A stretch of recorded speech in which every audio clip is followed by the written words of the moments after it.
Hello, and welcome everyone to a new video on your channel, Mr. Tech Tips. Before watching the video, don't forget to subscribe to our channel and don't forget also to like this video.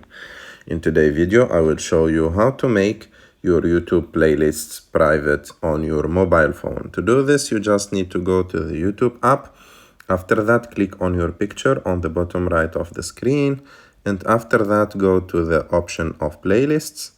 You can click on view all, or if you find your playlist directly, you can click on the three dots. So I will click view all. And for example, I will change the privacy of the first one, English videos. Click on the three dots near to the video, to the playlist, sorry, and click edit after that. And as you can see, the second option is visibility.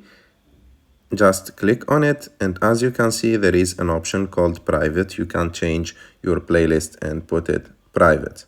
I hope that you like this video. If you like this video, don't forget to subscribe to our channel to like this video, and see you in the next one.